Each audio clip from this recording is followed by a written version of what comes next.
Hello' student, welcome to study meet. আজি আকৌ এবাৰ মই তোমালোকৰ সন্মুখত আহি উপস্থিত হৈছোহি অন্য এটা নতুন ভিডিঅ'লৈ।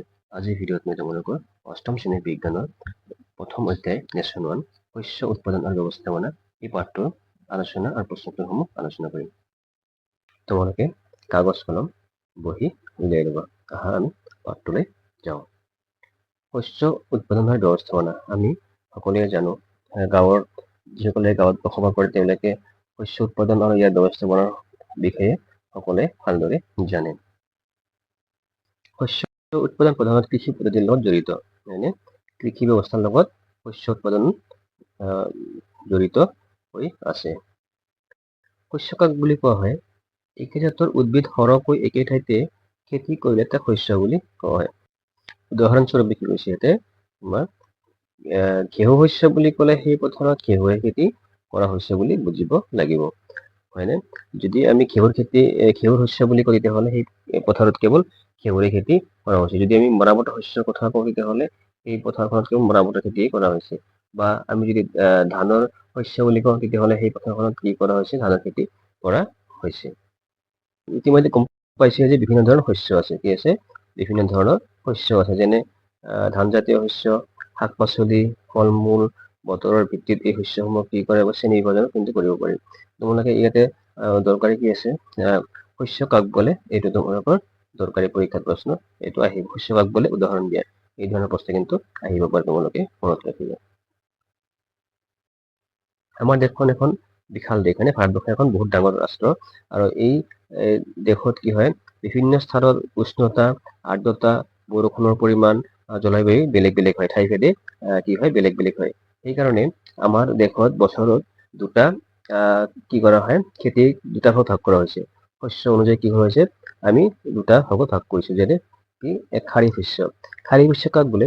বাৰিষা কালত যি শস্য সিঁচা হয় সেই শস্যবিলাকক কি বুলি কোৱা হয়? খাৰিফ শস্য বোলা হয়। ভাৰতবৰ্ষত সাধাৰণতে বাৰিষা কাল আৰম্ভ হয় জুন মাহৰ পৰা ছেপ্টেম্বৰ মাহলৈকে থাকে এই বাৰিষা কাল। ধান, মাকৈ, চয়াবিন, বাদাম, কপাহ আদিবোৰ হ'ল খাৰিফ শস্যৰ উদাহৰণ। নেক্সট তোমাৰ কি আছে? ৰবি শস্য। ৰবি শস্য কি? শীতকালত উৎপাদিত হোৱা শস্যক কি বুলি কয়? ৰবি শস্য বোলে। সাধাৰণতে ৰবি শস্যৰ সময় অক্টোবৰৰ পৰা মাৰ্চ মাহলৈকে থাকে। ৰবি শস্যৰ উদাহৰণ হ'ল ঘেঁহু, বুট, মটৰ, সৰিয়হ আৰু কৃষি ইত্যাদি। এই ইয়াৰ পৰা প্ৰশ্ন কি আহিব পাৰে? খাৰিফ শস্য কাক বোলে? উদাহৰণ দিয়া। ৰবি শস্য কাক বোলে? উদাহৰণ দিয়া। এইখিনি হ'ল কি ইম্পৰ্টেণ্ট, তোমালোকে লিখি ৰাখিবা। খেতি কৰাৰ পদ্ধতি আছে কি কি? খেতি কৰাৰ পদ্ধতি বা কৃষি পদ্ধতি বুলি কি বুজা? ইয়াত কি কি কৰা হয় তোমালোকে চোৱাচোন। কি কৰা হয় ইয়াতে? 1 নম্বৰ, মাটি চহোৱা। প্ৰথমতে মাটি চহোৱা মানে হাল বোৱা, হাল বাব লাগে। বীজ সিঁচা মানে গুটি, আমি মাটিত কি শস্য খেতি কৰোঁ সেই শস্যৰ গুটি আমি ইয়াতে সিঁচিব লাগিব। 3, জৈৱিক আৰু ৰাসায়নিক সাৰ প্ৰয়োগ কৰা। আমি খেতিডৰাত কি কৰিব লাগিব? সাৰ প্ৰয়োগ কৰিব লাগিব, যাতে শস্যটো ভালকৈ গজে বা শস্য ভাল হয়। তাৰপাছত কি লাগিব? পানী যোগান ধৰা। পানী কিন্তু খুব গুৰুত্বপূৰ্ণ, যিকোনো শস্যৰ কাৰণে পানীৰ প্ৰয়োজন হয়। গতিকে শস্যটোত পানী যথাসময়ত আমি দিব লাগিব, যাতে শস্যটো ভালদৰে গজে বা শস্যৰ উৎপাদন বাঢ়ে। তাৰপাছত 5 নম্বৰ, অপতৃণ বা ঘাঁহ বনৰ পৰা ৰক্ষা কৰা। অপতৃণ মানে কি? শস্যডৰাত আমি যি অলাগতিয়াল উদ্ভিদ থাকে তাক অপতৃণ বা ঘাঁহ বন বুলি কয়। ঘাঁহ বন বিলাক কি কৰিব লাগিব? খেতিডৰাৰ পৰা আমি আঁতৰাই দিব লাগিব, নহলে খেতিডৰাত থকা যথেষ্ট পৰিমাণৰ সাৰ এই অতিৰিক্ত ঘাঁহ বনবোৰে খাই পেলাব। তাৰপাছত কি আছে? খেতি চপোৱা। খেতি চপোৱা মানে তোমাৰ শস্য কটা। আমি যি শস্যৰ খেতি কৰো সেই শস্য যেতিয়া সময়ত পৰিপূৰ্ণ হ'ব, পুষ্ট হ'ব, তেতিয়া আমি তাক কাটিব লাগিব। তাৰপাছত মজুত কৰা। মজুত কৰা মানে আমি শস্যবোৰ আনি ভঁৰালত সংৰক্ষণ কৰিব লাগিব। এইখিনি হ'ল তোমাৰ খেতি কৰাৰ পদ্ধতি, তোমালোকে মনত ৰাখিবা। মাটি চহোৱা মানে কি? হাল বোৱা। আমি সকলোৱে জানো খেতি কৰাৰ আগতে আমি মাটিডৰা ভালদৰে চহাব লাগিব বা হাল বাব লাগিব। হাল বোৱাৰ কাৰণে আজিকালি কি কি আছে? আগৰ দিনত কি কৰিছিল মানুহে? গৰু, ম'হ ইত্যাদিৰে হাল বাইছিল। আজিকালি কিন্তু সেইদিন নাই। এতিয়া সকলোৱে ট্ৰেক্টৰ, পাৱাৰ টিলাৰ এইবোৰেৰে হাল বাই মাটিডৰা শস্যৰ বাবে উপযোগী কৰি তোলে।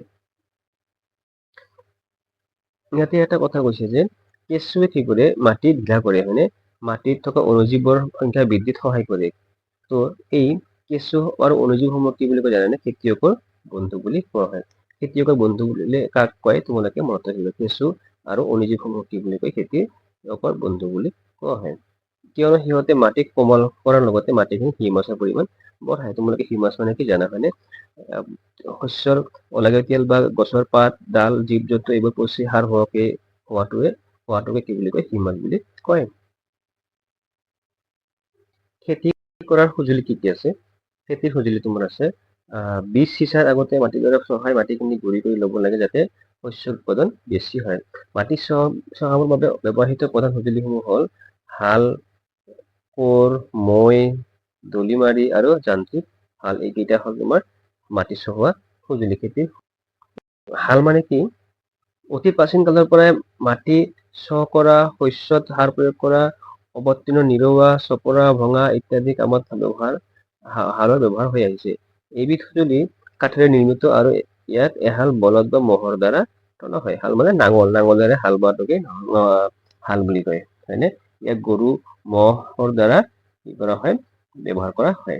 ইয়াত কি কৰা হয়? শক্তিশালী ত্ৰিভুজ আকৃতিৰ এটি লোৰ পাতি লগোৱা থাকে, তাকে ফাল বোলে। নাঙলত কি থাকে? ফাল থাকে। আজিকালি হয়তো তোমালোকৰ যদিও খেতি কৰিছে ঘৰত, তোমালোকে যদি গৰুৰে হাল বাইছে তেতিয়াহ'লে গম পাবা নাঙল কাক কয়, নাঙলত থকা ফাল কাক কয়। কিন্তু যদি ট্ৰেক্টৰ আছে তেতিয়াহ'লে আৰু গম নাপাবা। কাৰণ আজিকালি বেছিভাগ খেতিয়কে কি কৰে? গৰুৰ দ্বাৰা হাল নাবায়, ট্ৰেক্টৰৰ দ্বাৰাই হাল বায়। হালৰ মূল অংশটো এডাল দীঘল কাঠৰ মাৰিৰ দ্বাৰা গঠিত। ইয়াকে নাঙলৰ ডিলা বোলে। হালৰ ডিলাৰ মুক্ত অংশটোত পথালিকৈ এডাল যুৱলি লগোৱা থাকে আৰু এই পথালি যুৱলিডাল বলদৰ কান্ধত যুটি দিয়া হয়। এহাল বলদৰ সহায়ত এজন মানুহে সহজে হাল বোৱা কাম কৰিব পাৰে। কোৰ মানে কি? এবিধ সাধাৰণ সঁজুলি। ইয়াক বনৰীয়া ঘাঁহ বন নিৰোৱা আৰু মাটিডৰা ঢিলা কৰাত ব্যৱহাৰ কৰা হয়। ইয়াক এডাল দীঘল কাঠৰ বা লোৰ মাৰি থাকে।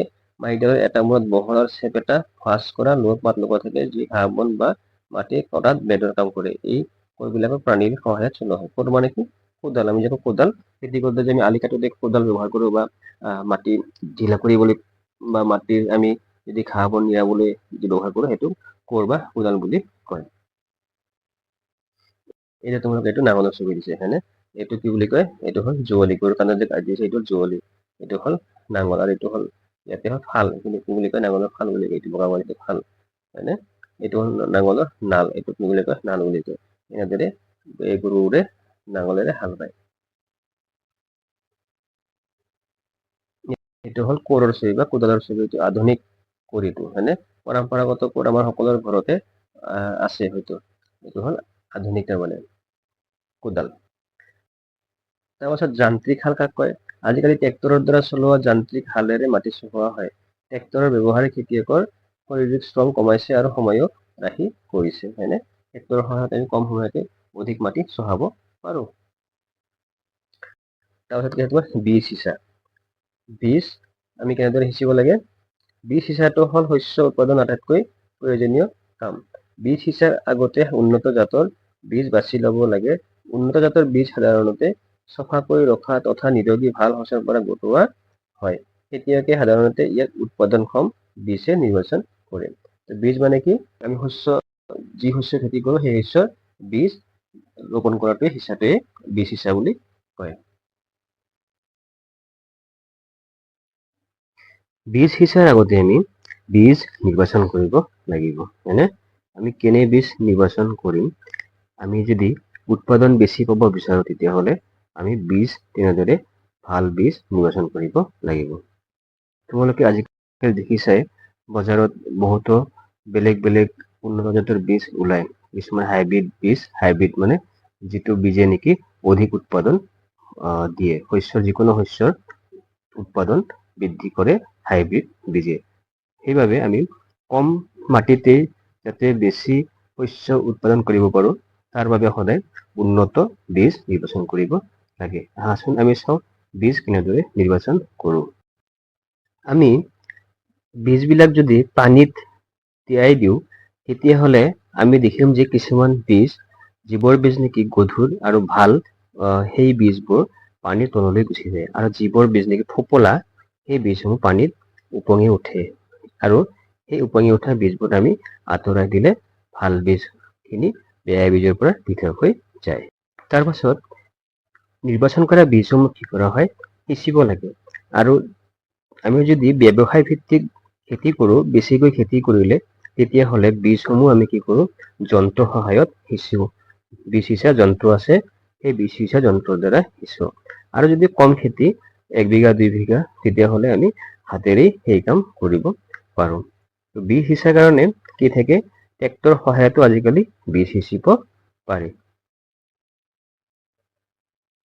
বীজ সিঁচাৰ পাছত কি লাগে, সেই বীজ ধৰাত আমি কি কৰিব লাগে, যেতিয়া নেকি বীজবোৰ কি হ'ব, তেতিয়া আমি তাত সাৰ প্ৰয়োগ কৰিব লাগে। সাৰ কি কি আছে, সাৰ 2 প্ৰকাৰৰ আছে, মনত ৰাখিবা। সাৰ কেই প্ৰকাৰ আছে, 2 প্ৰকাৰ, জৈৱিক সাৰ আৰু ৰাসায়নিক সাৰ। এতিয়া এই ৰাসায়নিক সাৰ আৰু জৈৱিক সাৰনো কি? নিৰ্দিষ্ট পোষক দ্ৰব্যৰে সমৃদ্ধ ৰাসায়নিক সাৰবোৰ ৰাসায়নিক দ্ৰব্যহে, এইবোৰ ৰাসায়নিক পদাৰ্থ। আৰু জৈৱিক সাৰৰ লগত এইবোৰৰ প্ৰভেদনো কি? ৰাসায়নিক সাৰ কাৰখানাত প্ৰস্তুত কৰা হয়। ইয়াক কি কৰা হয়, কাৰখানাত আমি প্ৰস্তুত কৰিব লাগে। ৰাসায়নিক সাৰৰ উদাহৰণ হ'ল তোমাৰ ইয়াতে urea, ammonium sulphate, super phosphate, potash, NPK মানে নাইট্ৰজেন, ফসফৰাছ আৰু পটাছিয়াম, ইয়াক NPK বুলি কয় চমুকৈ, ইত্যাদি হ'ল তোমাৰ ৰাসায়নিক সাৰ। আনহাতে জৈৱিক সাৰ হ'ল এবিধ জৈৱ পদাৰ্থ, যি নেকি উদ্ভিদ আৰু প্ৰাণীৰ বৰ্জিত দ্ৰব্য আৰু সেইবোৰৰ দেহত পচনৰ ফলত জৈৱিক সাৰ পোৱা যায়, যেনে পচন সাৰ। খেতিয়কে এখন মুকলি ঠাইত গাঁত খান্দি তাত উদ্ভিদ আৰু অন্য প্ৰাণীৰ বৰ্জিত আৰু পেলনীয়া দ্ৰব্যবোৰ পচিবৰ বাবে ৰাখে। এই পচন কাৰ্য কিছুমান অণুজীৱৰ দ্বাৰা হয়। এই পচি যোৱা বস্তুখিনিকে জৈৱিক সাৰ হিচাপে ব্যৱহাৰ কৰা হয়। তোমালোকে 6ষ্ঠ শ্ৰেণীত এই বিষয়ে কেঁচু সাৰৰ বিষয়ে পঢ়ি আহিছা। জৈৱিক সাৰ মানে কি, আমি পেলনীয়া উদ্ভিদ আৰু আমাৰ জীৱ জন্তুৰ যি বৰ্জিত পদাৰ্থ, যেনে গোবৰ, ছাগলীৰ, গৰু ম'হৰ গোবৰ যদি আমি এটা গাঁতত থৈ দিওঁ, তাৰ লগতে যদি আমি যিসমূহ উদ্ভিদ আছে, বৰ্জিত উদ্ভিদ, পেলনীয়া উদ্ভিদ, গছৰ পাত ইত্যাদি গাঁতত থৈ দিলে, সেই গাঁতৰ থকা পাতসমূহ পচি এটা সময়ত কি হয়, জৈৱিক সাৰলৈ ৰূপান্তৰিত হয়। ই কি হয়, আমাৰ উদ্ভিদৰ বাবে জৈৱিক সাৰ সৃষ্টি হোৱাত কেঁচুৱে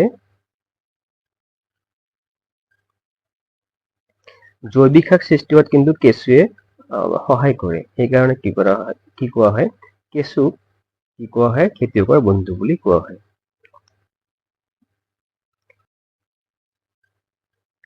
জৈৱিক সাৰ প্ৰয়োগে মাটিৰ গুণাগুণ কিন্তু বৃদ্ধি কৰে, লগতে পানী ধৰি ৰখাৰ শক্তিও বৃদ্ধি কৰে। ই মাটিৰ পোষক দ্ৰব্য পুনৰ ঘূৰাই আনে। কিন্তু ৰাসায়নিক সাৰৰ ব্যৱহাৰৰ ফলত কি হয়, মাটিৰ কিন্তু উৰ্বৰা শক্তি কমি যায়। ফলত কি হয়, লাহে লাহে একেৰাহে যদি আমি কেইবছৰমান একেধৰণে মাটিতে ৰাসায়নিক সাৰ প্ৰয়োগ কৰি থাকো, তেতিয়াহ'লে সেই মাটিডৰাৰ উৰ্বৰা শক্তি এটা সময়ত কমি যায়। ইয়াতে এটা কি আছে, নাইট্ৰজেন যোগীকৰণ। নাইট্ৰজেন যোগীকৰণ মানে কি, মাহজাতীয় উদ্ভিদৰ শিপাত কিছুমান টেমুনা থাকে, কিছুমান গুটি গুটি থাকে, এনেকুৱা কিছুমান গুটি গুটি থাকে মাহজাতীয় শস্য শিপাত, উৰহী গছ বা মাহ, মগুমাহ, এইবোৰৰ শিপাসমূহক যদি উভালি চোৱা, তেতিয়াহ'লে দেখিবা তাত কিছুমান সৰু সৰু টেমুনা আছে। এই টেমুনা বিলাকত কি থাকে, ৰাইজোবিয়াম নামৰ এবিধ বেক্টেৰিয়া থাকে। এই বেক্টেৰিয়া বিধে কি কৰে, নাইট্ৰজেন ধৰি ৰাখিব পাৰে। ফলত কি হয়, এই টেমুনাসমূহৰ পৰা মাটিত নাইট্ৰজেন বৃদ্ধি পায়। ইয়াকে নাইট্ৰজেন যোগীকৰণ বুলি কোৱা হয়। এইটো মনত ৰাখিবা। ইয়াতে তোমাৰ ৰাসায়নিক সাৰ আৰু জৈৱিক সাৰৰ মাজত পাৰ্থক্য উল্লেখ কৰিছে। ৰাসায়নিক সাৰ কি, ৰাসায়নিক সাৰ এবিধ জৈৱিক লৱণ। আনহাতে জৈৱিক সাৰ এবিধ প্ৰাকৃতিক দ্ৰব্য। গৰু, ম'হ, ছাগলীৰ গোবৰ, মানৱ জাতিৰ দ্ৰব্য আৰু উদ্ভিদৰ অৱশিষ্ট দ্ৰব্যৰ পৰা পচন ঘটি জৈৱিক সাৰ প্ৰস্তুত হয়। তাৰপিছত ৰাসায়নিক সাৰ কাৰখানাত প্ৰস্তুত কৰা হয়। আনহাতে জৈৱিক সাৰ পথাৰতে প্ৰস্তুত কৰিব পাৰি। ৰাসায়নিক সাৰে মাটিত হিউমাছ যোগান ধৰিব নোৱাৰে, কিন্তু জৈৱিক সাৰে প্ৰচুৰ পৰিমাণে হিউমাছ যোগান ধৰিব পাৰে।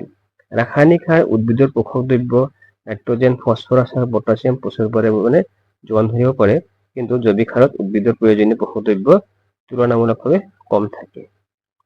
এইখিনি হ'ল তোমাৰ ৰাসায়নিক সাৰ আৰু জৈৱিক সাৰৰ মাজত পাৰ্থক্য। জৈৱিক সাৰৰ সুবিধাসমূহৰ কথা কৈছে ইয়াতে। জৈৱিক সাৰৰ কি সুবিধা আছে? জৈৱিক সাৰ ৰাসায়নিক সাৰতকৈ বেছি উৎকৃষ্ট, কাৰণ ই মাটিৰ পানী ধাৰণ ক্ষমতা বৃদ্ধি কৰে, ই মাটিৰ ৰন্ধযুক্ত কৰি তোলে, ফলত বায়ু চলাচল সুচল হয়, ই উপকাৰী অণুজীৱৰ পৰিমাণ বৃদ্ধিত সহায় কৰে, ই মাটিৰ গুণ বৃদ্ধি কৰে। জৈৱিক সাৰসমূহে কি কৰে? মাটিত পানী ধৰাৰ ক্ষমতা বৃদ্ধি কৰে। জৈৱিক সাৰে মাটিৰ কি কৰে? কিছুমান সৰু সৰু বিন্ধা ৰন্ধযুক্ত কৰি দিয়ে, মানে ফুটা কৰি থাকে মাটিত, যাৰ ফলত মাটিৰ তললৈকে বায়ু চলাচল কৰিব পাৰে। তাৰপাছত ইয়াত কি থাকে? অণুজীৱ থাকে, উপকাৰী অণুজীৱ থাকে, যি উপকাৰী অণুজীৱে মাটিৰ উৰ্বৰা শক্তি বৃদ্ধি কৰে। তাৰপাছত ই মাটিৰ গুণ কি কৰে? বৃদ্ধি কৰে। তাৰপাছত কি আছে ইয়াতে? জলসিঞ্চন। জলসিঞ্চন মানে খেতিত প্ৰয়োজনীয় পানীৰ যোগান ধৰা। আমি জানো উদ্ভিদক পানীৰ প্ৰয়োজন হয়, হয়নে? ভাল খেতি কৰিবলৈ বা শস্য উৎপাদন বঢ়াবলৈ যথা সময়ত যথেষ্ট পৰিমাণৰ পানী যোগান ধৰাটো খুবেই দৰকাৰী। এতিয়া চোৱা, তোমাৰ জলসিঞ্চনৰ কিছুমান পদ্ধতি দিছে। এইসমূহ হ'ল পৰম্পৰাগত জলসিঞ্চন পদ্ধতি। আমি এনেদৰে কি কৰিছো? আগতে খেতিত পানী দিছো। তাৰপাছত কুঁৱাৰ পৰাও তুলি পানী দিয়া হয় কৃষি পদ্ধতিৰে। তাৰপাছত কি কৰা হয়? এনেদৰেও পানী সিঁচা হয়। আজিকালি কি কৰা হয়? সাধাৰণতে পানী তোলাৰ কাৰণে ডিজেল, জৈৱিক গেছ, বিদ্যুৎ আৰু সৌৰ শক্তিৰ সহায়ত পাৱাৰ পাম্পৰ সহায়ত পানী যোগান ধৰা হয়। আজিকালি কি সাধাৰণতে আমি পৰম্পৰাগতভাৱে পানী যোগান নধৰো। কি কৰো? য'ত থেকে পানী নাই তাত আমি কি কৰো? তললৈকে অগভীৰ নলী বহুৱাই তাৰ পৰাও আমি পাম্পৰ সহায়ত পানী তুলি শস্যত পানী যোগান ধৰিব পাৰো। পানী ছটিওৱাৰ ব্যৱস্থা কি কৰা হয়? পানীৰ পৰিমাণ কম থকা অসমান ভূমিত এই ব্যৱস্থা উপযোগী। পানী অহা মূল নদীডালত কি কৰা হয়? এটা নিৰ্দিষ্ট দূৰত্ব ব্যৱধানত আগমূৰত ঘূৰ্ণনশীল বিন্ধা থকা নলী লম্বভাৱে লগোৱা হয়। পাম্পৰ চাপযুক্ত পানী যেতিয়া মূল নলীডালেদি প্ৰবাহিত হয়, তেতিয়া ঘূৰ্ণীশীল বিন্ধাৰে পানী জোৰেৰে ওলাই যায়। বৰষুণৰ পানীৰ দৰেই শস্যৰ ওপৰত পানীৰ ছিটকনি পৰে। পানী ছটিওৱাৰ পদ্ধতিৰে বালিয়া মাটিৰ বাবে অতি উপযোগী হয়। ঠিক তেনেদৰে পানী নিগৰা ব্যৱস্থা। পানী নিগৰা ব্যৱস্থা কি? পানী নিগৰা ব্যৱস্থা হ'ল এই ব্যৱস্থাত পানী নিগৰাই টপ টপকৈ উদ্ভিদৰ গুৰিত পেলোৱা হয়। সেয়ে এই ব্যৱস্থাক পানী নিগৰা ব্যৱস্থা বোলে। তাৰমানে এই ব্যৱস্থাত পানীৰ টোপালসমূহ উদ্ভিদৰ গুৰিত পেলোৱা হয়, আৰু ইয়াকে কি বুলি কয়? নিগৰুৱা ব্যৱস্থা বুলি। তাৰপাছত ইয়াতে আছে অপতৃণৰ পৰা সুৰক্ষা। অপতৃণ মানে কি? যিবোৰ তৃণ মানে উপকাৰী নহয়, সেইবোৰক অপতৃণ বুলি কোৱা হয়। খেতি পথাৰত সাধাৰণতে শস্যৰ বাহিৰেও কি হয়? স্বাভাৱিকভাৱে কিছুমান অপ্ৰয়োজনীয় উদ্ভিদ গজে। এই অনাৱশ্যকীয় উদ্ভিদসমূহকে কি বুলি কোৱা হয়? অপতৃণ বুলি কোৱা হয়। অপতৃণ আঁতৰোৱাকে বনবাত নিৰৱা বোলে। যিহেতু অপতৃণৰ শস্যৰ সমানে পানী, পোষক দ্ৰব্য, ঠাই আৰু পোহৰ আৱশ্যক। কি হয়? যিহেতু অপতৃণৰ শস্যৰ সমানে পানী, পোষক দ্ৰব্য, ঠাই আৰু পোহৰৰ আৱশ্যক হয়, সেইবাবে অপতৃণ নিৰোৱা অতিকৈ প্ৰয়োজন। নহলে অপতৃণে শস্যৰ বৃদ্ধিত প্ৰভাৱ পেলায়। কিছুমান অপতৃণ শস্য চপোৱাৰ সময়ত বাধা সৃষ্টি কৰে, আৰু তাৰ কিছুমান প্ৰাণী আৰু মানুহৰ বাবে বিষাক্তও হ'ব পাৰে। সেইকাৰণে আমি শস্যডালৰ পৰা যিসমূহ অলাগতিয়াল উদ্ভিদ আছে, সেই উদ্ভিদসমূহ আঁতৰাই পেলাব লাগে। নহলে কি কৰে? ই শস্যৰ উৎপাদন কমাই দিয়ে। আজিকালি অপতৃণ নিয়ন্ত্ৰণ কৰিবলৈ বজাৰত অপতৃণনাশক বা বননাশক ৰাসায়নিক দ্ৰব্য পোৱা যায়, যেনে 2,4-D ব্যৱহাৰ কৰা হয়। অপতৃণ ধ্বংস কৰিবলৈ এইবোৰ পথাৰত ছটিওৱা হয়। ইহঁতে শস্য ধ্বংস নকৰে। এই অপতৃণনাশকবোৰ প্ৰয়োজন সাপেক্ষে পানীত মিহলাই পনীয়া কৰি স্প্ৰে মেচিনৰ সহায়ত পথাৰত ছটিয়াই দিয়া হয়। অপতৃণ মানে কি? হাৰ্বিচাইড বুলি কয়। ইংৰাজীত কি বুলি কয়? হাৰ্বিচাইড। এইটো প্ৰয়োগ কৰিলে কি হয়? খেতিত থকা যিসমূহ অলাগতিয়াল উদ্ভিদ আছে, সেই উদ্ভিদসমূহ কি হয়? নাশ হয় বা ধ্বংসপ্ৰাপ্ত হয়। ইয়াৰ পাছত আছে কি তোমাৰ শস্য চপোৱা। শস্য চপোৱা এটি অতি দৰকাৰী কাম। পৈণত শস্য কাটি উঘালি অনাকে শস্য চপোৱা বোলে। ধান জাতীয় শস্য পকিবলৈ 1 মাহৰ পৰা 4 মাহ সময় লাগে। আমাৰ দেশত মানুহে কাঁচিৰ দ্বাৰা বা শস্য চপোৱা যন্ত্ৰৰ সহায়ত শস্য চপায়। চপোৱা শস্যৰ বীজবোৰ সীহ আৰু গা গছৰ পৰা পৃথক কৰা প্ৰক্ৰিয়াক কি বুলি কোৱা হয়? মাৰণা মৰা বোলে। গৰু ম'হ ট্ৰেক্টৰৰ দ্বাৰা কি কৰা হয়? মৰণা মৰা হয়। আগত দিনত মানুহে গৰুৰ দ্বাৰাই মৰণা মাৰিছিল। আজিকালি কি হৈছে? মৰণা মৰা যন্ত্ৰ ওলাইছে। তদুপৰি এনেকুৱা যন্ত্ৰ ওলাইছে একেবাৰে খেতিতেই কি কৰে? শস্য কাটি লৈ তাতে মৰণা মাৰি দিয়ে। ইয়াতে কৈছে আধুনিক পদ্ধতিত অৱশ্যে শস্য চপোৱা আৰু মৰণা মৰা দুয়োটা কাম কম্বাইন মেচিনৰ দ্বাৰা কৰা হয়। কি কয় তাক? কম্বাইন মেচিন বুলি কয়। ইয়াৰ দ্বাৰা একেলগে মৰণা মৰা আৰু শস্য চপোৱা একেলগে সংঘটিত কৰি। এতিয়া কৈছে ক্ষুদ্ৰ খেতিয়কসকলে এটুকুৰা সৰু চোতাল সদৃশ ঠাইত বাঁহ দিয়া যন্ত্ৰৰ সহায়ত সীহ পতনৰ পৰা বীজ পৃথক কৰে। তোমালোকে এই বিষয়ে ষষ্ঠ শ্ৰেণীত পঢ়ি আহিছা। তাৰমানে শস্যৰ পৰা যিসমূহ পতান বা সীহ থাকে সেইসমূহ শস্যৰ পৰা আঁতৰোৱাকে কি বুলি কয়? বাঁহ দিয়া বা কি বুলি কয় এইটো, হয়নে? শস্য চপোৱাৰ পাছত আন এটা কাম হ'ল শস্যৰ মজুতকৰণ। উৎপাদন হোৱাৰ পাছত এটা প্ৰয়োজনীয় কাম হ'ল শস্য সাঁচি ৰখা।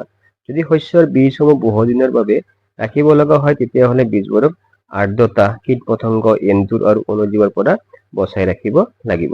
সতেজ শস্যত আৰ্দ্ৰতা বেছি থাকে। যদি সতেজ শস্যবোৰ নুশুকুৱাকৈ সংৰক্ষণ কৰা হয় তেনেহ'লে সেইবোৰ শস্য কি হয়? নষ্ট হ'ব পাৰে বা অণুজীৱৰ দ্বাৰা আক্ৰান্ত হ'ব পাৰে আৰু অংকুৰণ নহ'বও পাৰে। সেয়ে সংৰক্ষণৰ আগতে বীজবোৰ ৰ'দত শুকুৱাই বীজৰ আৰ্দ্ৰতা নাইকিয়া কৰিব লাগে। এই বীজক অপকাৰী কীট, বেক্টেৰিয়া আৰু ভেঁকুৰৰ আক্ৰমণৰ পৰা ৰক্ষা কৰে। খেতিয়কসকলে বীজবোৰ মৰাপাটৰ বস্তা আৰু ধাতুৰ পাত্ৰত সংৰক্ষণ কৰে।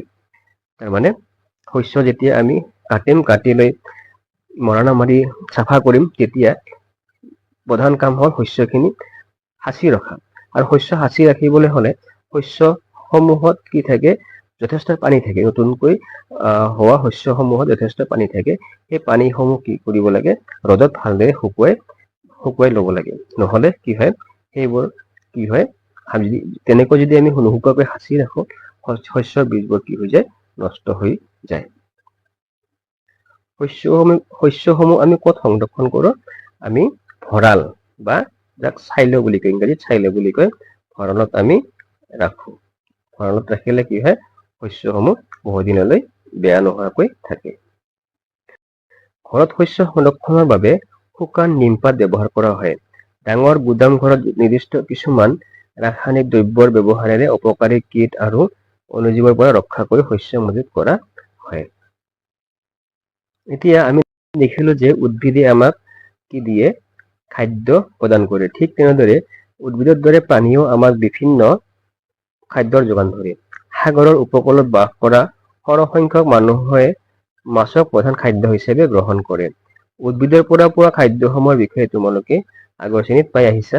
আমি জানিলো যে এই শস্য উৎপাদন প্ৰক্ৰিয়াত বীজৰ নিৰ্বাচন, বীজ সিঁচা ইত্যাদি কামবোৰ কৰা হয়। ঠিক সেইদৰে ঘৰত বা ফাৰ্মত প্ৰতিপালন কৰা প্ৰাণীসমূহকো সঠিক খাদ্যৰ আশ্ৰয় আৰু যত্নৰ প্ৰয়োজন হয়। যেতিয়া সৰহকৈ পশু ৰাখি ইহঁতৰ প্ৰতিপালন কৰা হয় তাক কি বুলি কয়? পশুধন পালন বুলি কয়। এতিয়া পশুধন পালন মানে কি? য'ত নেকি আমি একে ধৰণৰ প্ৰাণীৰ বেছি সংখ্যক ফাৰ্ম আকাৰে প্ৰতিপালন কৰো তাকে কি বুলি কয়? পশুধন পালন বুলি কয়। পাঠটোৰ পৰা আমি কি শিকিলো? তোমালোকে কি শিকিলা? আমাৰ বাঢ়ি অহা জনসংখ্যাৰ খাদ্য যোগানৰ উদ্দেশ্যে আমি নিৰ্দিষ্ট কিছুমান কৃষি পদ্ধতি অভ্যাস কৰা আৱশ্যক। একেবিধ উদ্ভিদ এখন ঠাইতে গজালে বা খেতি কৰিলে তাকে কি বুলি কয়? শস্য বুলি কোৱা হয়। ভাৰতবৰ্ষত শস্যসমূহক বতৰৰ ওপৰত ভিত্তি কৰি বহলভাৱে দুটা ভাগত ভাগ কৰা হয়, ৰবি আৰু খাৰিফ শস্য। মাটি চহকৰা আৰু সমান কৰি প্ৰস্তুত কৰা অতি আৱশ্যক। এই ক্ষেত্ৰত নাঙল আৰু মৈ ব্যৱহাৰ কৰা হয়। ভাল উৎপাদন পাবলৈ হ'লে বীজসমূহ উপযুক্ত গভীৰতা আৰু দূৰত্বত সিঁচিব লাগে। নিৰোগী বীজ নিৰ্বাচন কৰি ভাল জাতৰ বীজ সিঁচা হয়। বীজ সিঁচা যন্ত্ৰৰে বীজ সিঁচা হয়। মাটিত জৈৱিক আৰু ৰাসায়নিক সাৰৰ ব্যৱহাৰ কৰি মাটিখিনি পোষক দ্ৰব্য সমৃদ্ধ আৰু উৰ্বৰ কৰা হয়। ভিন ভিন প্ৰকাৰৰ নতুন শস্যৰ প্ৰৱৰ্তনত ৰাসায়নিক সাৰ ব্যৱহাৰ বহুলভাৱে বাঢ়ি আহিছে। উপযুক্ত সময়ত ব্যৱধানত শস্যত পানী যোগান ধৰাকে জলসিঞ্চন বোলে। খেতিত গজা অলাগতিয়াল উদ্ভিদক অপতৃণ বোলে আৰু ইয়াক আঁতৰ কৰাত বনবাত নিৰোৱা বুলি কোৱা হয়। পৰিণত শস্যক কাঁচি বা যন্ত্ৰৰে কটাকে শস্য চপোৱা বুলি কয়। ইহৰ পৰা শস্যৰ গুটি পৃথক কৰাকে মৰণা মৰা বোলে। অনিষ্টকাৰী কীট আৰু অণুজীৱৰ পৰা ধানজাতীয় শস্যক ৰক্ষা কৰিবলৈ উপযুক্ত মজুতকৰণ ব্যৱস্থা দৰকাৰ। পশুৰ পৰা খাদ্য পোৱা যায় বাবে পশু প্ৰতিপালন কৰা হয়। ইয়াক পশুধন পালন বোলা হয়। এইখিনি হ'ল আমি প্ৰধান বিষয়বস্তু যিসমূহ নেকি আমি পাঠটোত শিকিলো। এতিয়া আমি পাঠটোৰ প্ৰশ্নসমূহ আলোচনা কৰো। অনুশীলনী প্ৰশ্ন, তলত দিয়া তালিকাৰ পৰা শুদ্ধ শব্দবোৰ বাছি উলিওৱা আৰু খালী ঠাই পূৰ্ণ কৰা। উপঙি, পানী, শস্য, পোষক দ্ৰব্য, চহোৱা। আহচোন আমি চাওঁ। একেবিধ উদ্ভিদ একে ঠাইত অধিক পৰিমাণে গজালে বা খেতি কৰিলে তাক কি বুলি কয়? ইয়াতে তোমাৰ শস্য হ'ব। ইয়াতে কি হ'ব? তোমাৰ শস্য। এইটো শস্য হ'ব, ইয়াতে লিখিবা শস্য। তাৰপিছত ২ নম্বৰ হ'ব, শস্য সিঁচাৰ আগতে মাটিৰ দ্বাৰা কি কৰা হয়? চহোৱা হয়। ইয়াতে তোমাৰ হ'ব চহোৱা।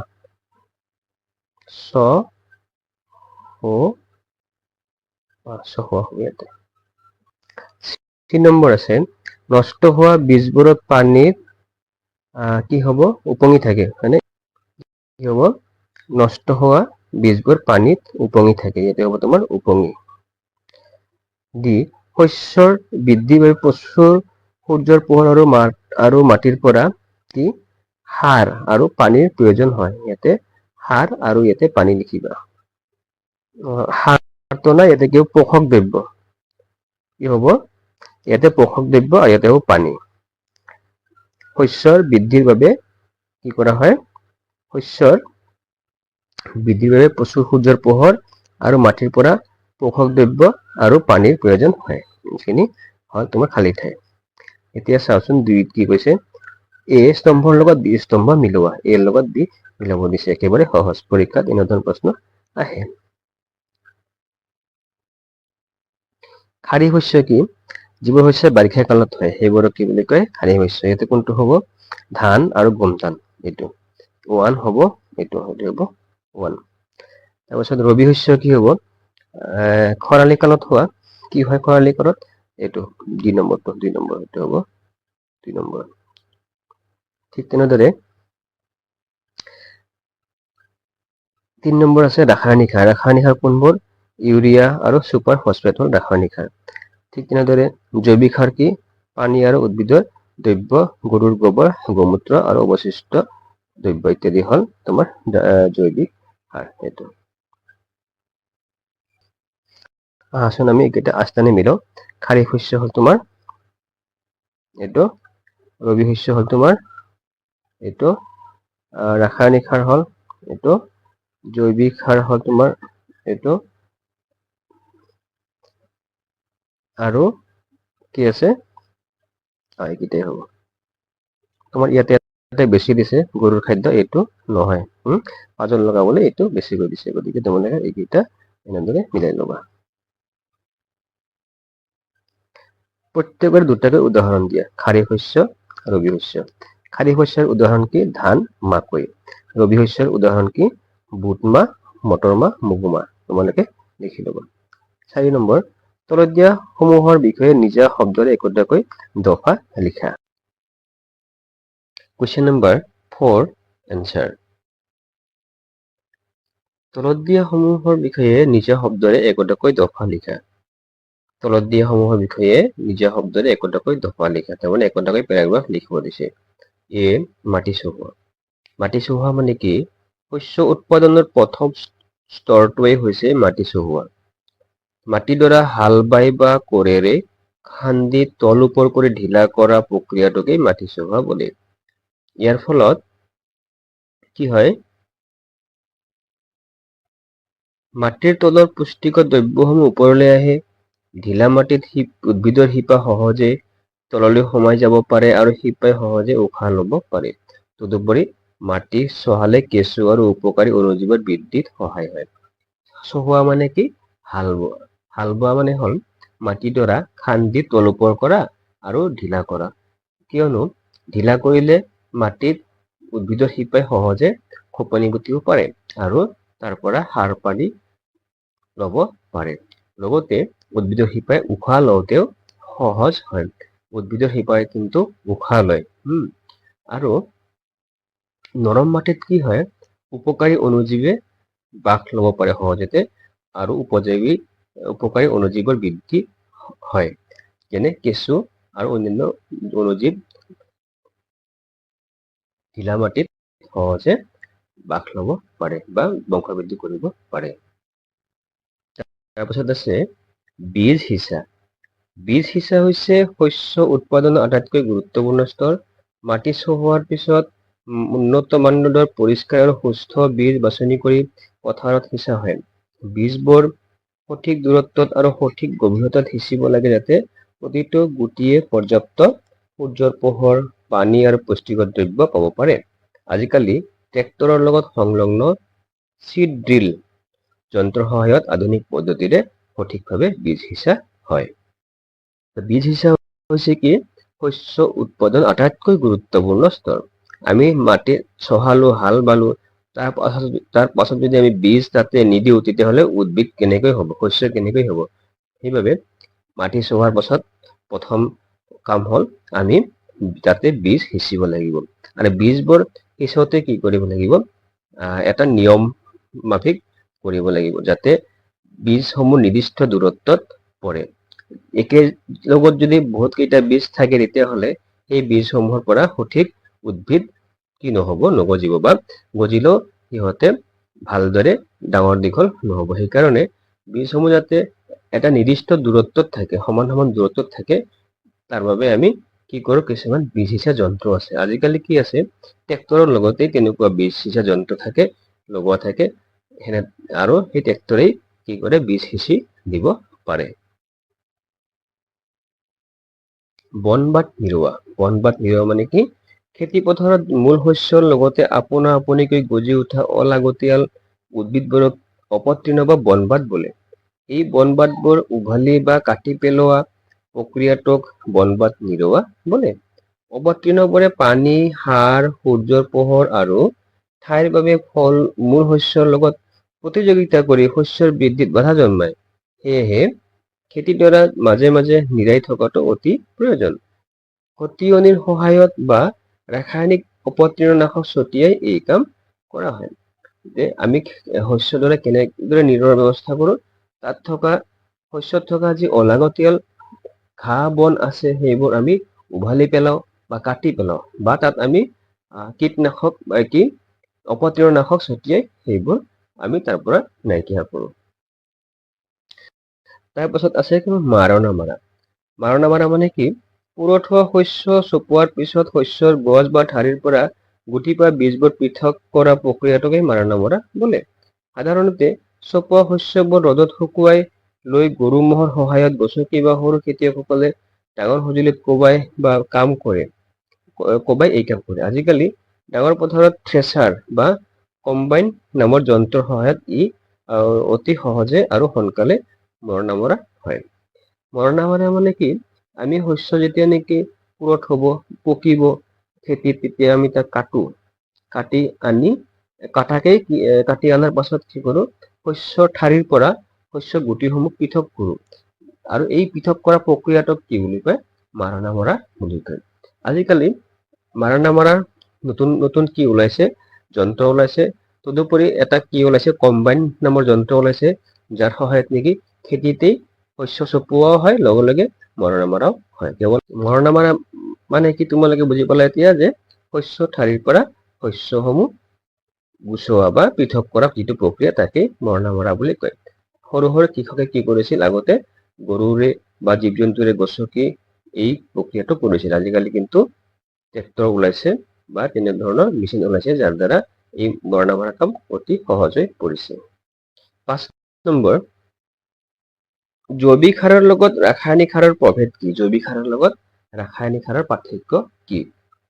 উত্তৰ, ৰাসায়নিক সাৰ ই হৈছে অজৈৱিক লৱণ যাক কাৰখানাত প্ৰস্তুত কৰা হয়।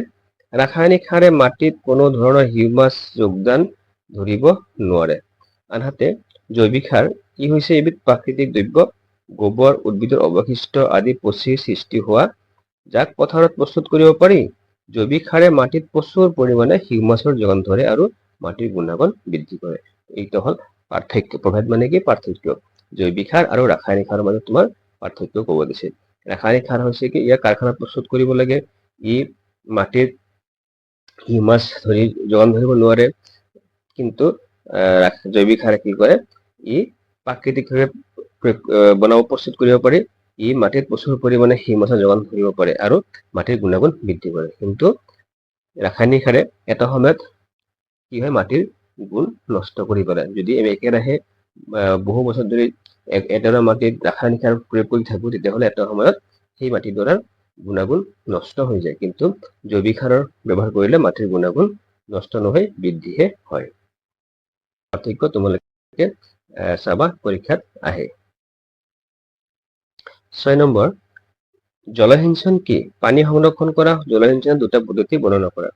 উত্তৰ: নিৰ্দিষ্ট সময়ৰ মূৰে মূৰে শস্যৰ পথাৰত প্ৰয়োজন অনুসৰি পানী যোগান ধৰাৰ ব্যৱস্থাকেই জলসিঞ্চন বোলে।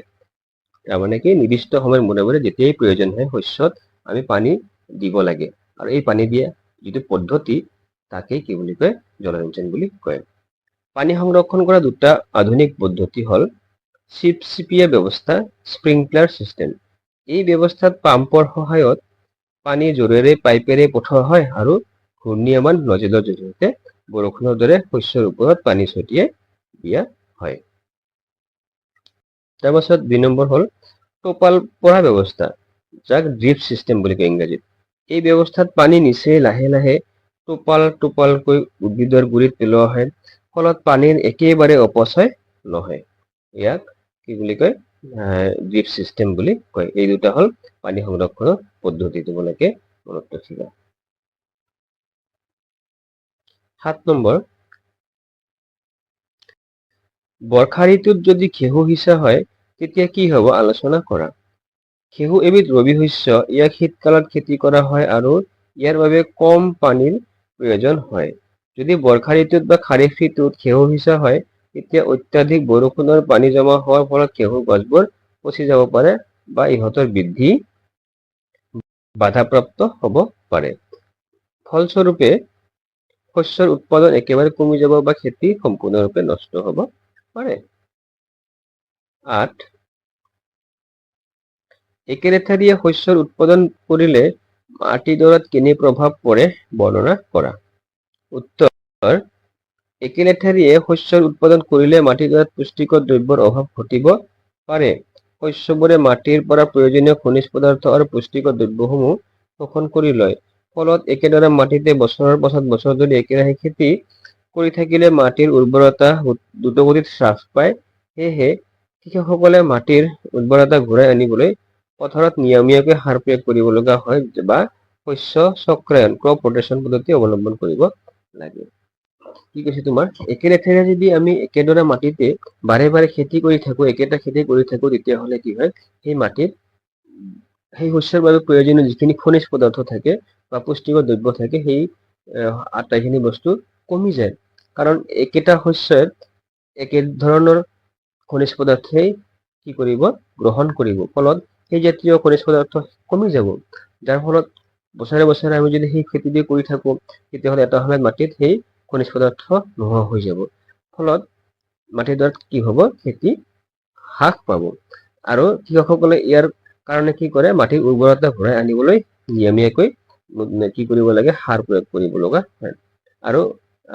আৰু এটা কি কৰিব লগা হয়? শস্য চক্ৰায়ন কৰে, ক্ৰপ ৰোটেশ্যন। শস্য চক্ৰায়ন মানে কি তোমাৰ? Crop rotation. তাৰমানে যদি এবছৰ আমি ধানৰ খেতি কৰিছো, তাৰ পিছৰ বছৰ বেলেগ কিবা ঘেঁহুৰ খেতি বা মৰাপাটৰ খেতি, এনেদৰে মাটিডৰাত যদি আমি বেলেগ বেলেগ ভিন ভিন শস্যৰ খেতি কৰো, তেতিয়াহ'লে মাটিৰ যি গুণাগুণ সি নষ্ট নহয়। কুৱেশ্যন 9, অপতৃণ কি? সিহঁতে কেনেকৈ নিয়ন্ত্ৰণ কৰিব পাৰি? উত্তৰ: খেতিৰ পথাৰত মূল শস্যৰ সৈতে আপোনা আপুনিকৈ গজি উঠা অলাগতীয়াল উদ্ভিদবোৰকে অপতৃণ বুলি কোৱা হয়। অপতৃণ বা ইংৰাজীত কি বুলি কয়? বিডছ বুলি কয়। অপতৃণ নিয়ন্ত্ৰণ কৰাৰ প্ৰধান উপায়সমূহ হ'ল মাটি চহোৱা। বীজ সিঁচাৰ আগতে মাটি চহাই ল'লে অপতৃণবোৰ উফালি যায় আৰু শুকাই মৰি মাটিত মিহলি হৈ পৰে। 2. হাতেৰে নিৰৱা। খেতিৰ মাজৰ পৰা অপতৃণবোৰ হাতেৰে উভালি বা খটিয়নিৰ কৰৰ সহায়ত কাটি পেলাই আঁতৰাব পাৰি। 3. অপতৃণনাশকৰ ব্যৱহাৰ। পথাৰত 2,4-ডিৰ দৰে ৰাসায়নিক অপতৃণনাশক বা উইডিচাইড ছটিয়াই অপতৃণ ধ্বংস কৰিব পাৰি। ই মূল শস্যৰ কোনো ক্ষতি নকৰে। অপতৃণনাশক মানে এবিধ ঔষধ, যি ঔষধে তোমাৰ অন্যান্য উদ্ভিদৰ গছসমূহ মাৰি পেলায়। প্ৰকৃত শস্য ই কোনো ক্ষতি নকৰে, বাকী অন্যান্য উদ্ভিদসমূহ কি কৰে, নষ্ট কৰি দিয়ে। ইয়াকে অপতৃণনাশক বুলি কয়। প্ৰথমতে 5 নম্বৰটো আহিব। 5 নম্বৰটো মানে কি, মাটি চহোৱা। তাৰপাছত পথাৰত হাল বোৱা। মাটি চহোৱাৰ কি কাৰ্যৰ দ্বাৰা মাটি চহোৱা হয়? হাল বোৱাই পেলাই এই কাম কৰা হয়। হাল বোৱাৰ পাছত কি কৰিব লাগিব? বীজ সিঁচা বা ৰোৱা। আৰু বীজ ৰোৱা বা সিঁচাৰ পাছত কি, তাতে সাৰ প্ৰয়োগ কৰিব লাগিব। সাৰ প্ৰয়োগৰ পাছত আকৌ কি লাগিব? তাতে জলসিঞ্চন লাগিব, পানী দিব লাগিব। পানী দিয়াৰ পাছত কি হ'ব? খেতিডৰা যেতিয়া নেকি পুষ্ট হ'ব, যেতিয়া শস্য চপোৱা বা শস্য কাটিব পৰা হোৱা কি হ'ব? শস্য যেতিয়া কটা হ'ব, তেতিয়া তাক চেনী কললৈ পঠিয়াই দিয়া। কুঁহিয়াৰৰ পৰা যিহেতু চেনী প্ৰস্তুত কৰা হয়, সেইকাৰণে শেষত কি হ'ব? চেনী কললৈকে যাব। এইটো হ'ব ক্ৰম। তোমালোকে এনেদৰে লিখি ল'বা। আহাচোন এতিয়া আমি এই পাঠটোৰ পৰা অন্যান্য কিছুমান অতিৰিক্ত প্ৰশ্ন চাওঁ। যেনে কিছুমান হ'ল বহু বিকল্পী প্ৰশ্ন, যাক নেকি MCQ টাইপ কুৱেশ্যন বুলি কোৱা হয়। আহাচোন চাওঁ আমি। ক. 1. খাৰিফ শস্য কোনটো ঋতুত খেতি কৰা হয়? উত্তৰ ইয়াতে 4টা আছে, তাৰে এটা শুদ্ধ হ'ব। শীত ঋতুত, বৰ্ষা ঋতুত, বসন্ত ঋতুত, শৰৎ ঋতুত। কি হ'ব? উত্তৰ হ'ব তোমাৰ বৰ্ষা ঋতুত। খাৰিফ শস্য কৰা হয় তোমাৰ বৰ্ষা কাল ঋতুত কৰা হয়। ঠিক আছে? এই ধৰণৰ প্ৰশ্ন কিন্তু তোমালোকৰ আহিব। আজিকালি মেট্ৰিকতো এই ধৰণৰ প্ৰশ্ন আহে 50 নম্বৰৰ। 2 নম্বৰ, তলৰ কোনটো উদ্ভিদক ৰবি শস্য হিচাপে ধৰা হয়? ধান, গোমধান, সৰিয়হ, মৰাপাট। কি হ'ব? সৰিয়হ। সৰিয়হক কি বুলি কোৱা হয়? ৰবি শস্য বুলি ধৰা হয়। 3 নম্বৰ, মাটি চহাবলৈ ব্যৱহাৰ কৰা পৰম্পৰাগত সঁজুলিটোৰ নাম কি? উত্তৰ কি হ'ব? নাঙল। 4 নম্বৰ, শস্য চপোৱাৰ পাছত গুটিবোৰ ঠাৰিৰ পৰা পৃথক কৰা কাৰ্যক কি বুলি কোৱা হয়? নিৰৱা, মাটি চহোৱা, জলসিঞ্চন বা মৰণা মৰা। কি বুলি কোৱা হয়? মৰণা মৰা বুলি কোৱা হয়। তোমালোকে চাবা, পৰীক্ষাত কিন্তু এই ধৰণৰ প্ৰশ্ন আজিকালি বহুত আহে। 5. শস্যৰ বীজবোৰ বেছিকৈ জমা কৰি ৰাখিবলৈ ব্যৱহাৰ কৰা ডাঙৰ ভঁৰাল বা পাত্ৰক কি বোলে? উত্তৰ চাইলো বা ভঁৰাল। 6 প্ৰশ্নৰ উত্তৰ, শস্য কাক বোলে বা ক্ৰপ কাক বোলে? উত্তৰ হ'ব, যেতিয়া একেবিধ উদ্ভিদক এখন বিশাল পথাৰত অধিক পৰিমাণে উৎপাদনৰ বাবে খেতি কৰা হয়, তাক শস্য বোলে। উদাহৰণস্বৰূপে ধানৰ শস্য মানে পথাৰখন কেৱল ধান গছৰে খেতি কৰা বুজায়। 2 নম্বৰ, পশুপালন বা এনিমেল হাজবেণ্ডাৰী কি? ঘৰত বা পামত পোহনীয়া জন্তুবোৰক উপযুক্ত খাদ্য, বাসস্থান আৰু যতন লৈ ডাঙৰ দীঘল কৰা প্ৰক্ৰিয়াটোক পশুপালন বোলে। ইয়াৰ জৰিয়তে গাখীৰ, মাংস, কণী আদি আহৰণ কৰা হয়। শস্য চক্ৰায়ন। শস্য চক্ৰায়ন কাক বোলে? একেদৰে মাটিতে বছৰৰ পাছত বছৰ ধৰি একেবিধ খেতি নকৰি বেলেগ বেলেগ শস্যৰ খেতি এটাৰ পাছত আনটোকৈ কৰা প্ৰক্ৰিয়াকে শস্য চক্ৰায়ন বোলে। ইয়াৰ ফলত মাটিৰ উৰ্বৰতা আৰু নাইট্ৰজেনৰ পৰিমাণ অটুট থাকে। 4. হিউমাছ কি? মাটিত থকা মৃত উদ্ভিদ আৰু প্ৰাণীৰ অৱশিষ্টসমূহ অণুজীৱৰ দ্বাৰা পচি সৃষ্টি হোৱা কলা ৰঙৰ জৈৱিক পদাৰ্থবোৰকে হিউমাছ বোলে। হিউমাছে মাটিৰ গুণাগুণ আৰু উৰ্বৰতা যথেষ্ট পৰিমাণে বৃদ্ধি কৰে। 5. বীজ সিঁচাৰ আগতে মাটিডৰা কিয় ঢিলা কৰা প্ৰয়োজন হয়? উত্তৰ, মাটি ঢিলা কৰিলে উদ্ভিদৰ শিপা সহজে তললৈ সোমাই যাব পাৰে আৰু শিপাই সহজে উশাহ ল'ব পাৰে। তদুপৰি ঢিলা মাটিত কেঁচু আৰু উপকাৰী অণুজীৱৰ বৃদ্ধি সহজে হয়, যিয়ে মাটিডৰা অধিক উৰ্বৰ কৰি তোলে। ত' এইখিনিয়ে হ'ল পাঠটোৰ মূল প্ৰশ্ন আৰু অতিৰিক্ত প্ৰশ্ন। তোমালোকে এই আটাইখিনি প্ৰশ্ন ভালদৰে চাবা আৰু পৰীক্ষাৰ বাবে সাজু হবা। ঠিক আছে? এতিয়া পাঠটো তোমালোকৰ কেনে লাগিল ভিডিঅ'টো কেনে লাগিল তোমালোকে কমেণ্ট কৰি জনাবা আৰু যদি কিবা জানিব লগা আছে মোক কমেণ্টত লিখিবা কি জানিব লগা আছে তাৰ পাছত যদি ভিডিঅ'টো ভাল লাগিছে লাইক কৰিবা শ্বেয়াৰ কৰিবা আৰু যদি মোৰ চেনেলত নতুনকৈ আহিছে তেতিয়াহ'লে চেনেলটো ছাবস্ক্ৰাইব কৰি দিবা কিয়নো মই তোমালোকৰ বাবে এই ধৰণৰ আৰু অন্যান্য চেপ্টাৰসমূহৰ ভিডিঅ'সমূহ লৈ আহিম পুনৰ অন্য এটা ভিডিঅ'ত লগ পোৱাৰ প্ৰতিশ্ৰুতিৰে আজিলৈ সকলোকে bye bye Question number 4 answer তলত দিয়া সমূহৰ বিষয়ে নিজা শব্দৰে একোটাকৈ দফা লিখা তলত দিয়া সমূহৰ বিষয়ে নিজা শব্দৰে একোটাকৈ দফা লিখা তাৰমানে একোটাকৈ পেৰাগ্ৰাফ লিখিব দিছে এ মাটি চহোৱা মানে কি শস্য উৎপাদনৰ প্ৰথম স্তৰটোৱেই হৈছে মাটি চহোৱা মাটিডৰা হাল বাই বা কোৰেৰে খান্দি তল ওপৰ কৰি ঢিলা কৰা প্ৰক্ৰিয়াটোকে মাটি চহোৱা বোলে ইয়াৰ ফলত কি হয় মাটিৰ তলৰ পুষ্টিকৰ দ্ৰব্যসমূহ ওপৰলৈ আহে ঢিলা মাটিত উদ্ভিদৰ শিপা সহজে তললৈ সোমাই যাব পাৰে আৰু শিপাই সহজে উশাহ ল'ব পাৰে তদুপৰি মাটি চহালে কেঁচু আৰু উপকাৰী অণুজীৱৰ বৃদ্ধিত সহায় হয় চহোৱা মানে কি হাল বোৱা মানে হ'ল মাটিডৰা খান্দি তল ওপৰ কৰা আৰু ঢিলা কৰা কিয়নো ঢিলা কৰিলে মাটিত উদ্ভিদৰ শিপাই সহজে খোপনি গুটিব পাৰে আৰু তাৰ পৰা সাৰ পানী ল'ব পাৰে লগতে উদ্ভিদৰ শিপাই উশাহ লওঁতেও সহজ হয় উদ্ভিদৰ শিপাই কিন্তু উশাহ লয় আৰু নৰম মাটিত কি হয় উপকাৰী অণুজীৱে বাস ল'ব পাৰে সহজতে আৰু উপকাৰী অণুজীৱৰ বৃদ্ধি হয় যেনে কেঁচু আৰু অন্যান্য অণুজীৱ ঢিলা মাটিত সহজে বাস ল'ব পাৰে বা বংশবৃদ্ধি কৰিব পাৰে তাৰপিছত আছে বীজ সিঁচা হৈছে শস্য উৎপাদনৰ আটাইতকৈ গুৰুত্বপূৰ্ণ স্তৰ মাটি চহোৱাৰ পিছত উন্নত মানদণ্ডৰ পৰিষ্কাৰ আৰু সুস্থ বীজ বাছনি কৰি পথাৰত সিঁচা হয় বীজবোৰ সঠিক দূৰত্বত আৰু সঠিক গভীৰতাত সিঁচিব লাগে যাতে প্ৰতিটো গুটিয়ে পৰ্যাপ্ত সূৰ্যৰ পোহৰ পানী আৰু পুষ্টিকৰ দ্ৰব্য পাব পাৰে আজিকালি ট্ৰেক্টৰৰ লগত সংলগ্ন চিড ড্ৰিল যন্ত্ৰৰ সহায়ত আধুনিক পদ্ধতিৰে সঠিকভাৱে বীজ সিঁচা হয় বীজ সিঁচা হৈছে কি শস্য উৎপাদন আটাইতকৈ গুৰুত্বপূৰ্ণ স্তৰ আমি মাটি চহালো হাল বালো তাৰ পাছত যদি আমি বীজ তাতে নিদিওঁ তেতিয়াহ'লে উদ্ভিদ কেনেকৈ হ'ব শস্য কেনেকৈ হ'ব সেইবাবে মাটি চহোৱাৰ পাছত প্ৰথম কাম হ'ল আমি তাতে বীজ সিঁচিব লাগিব আৰু বীজবোৰ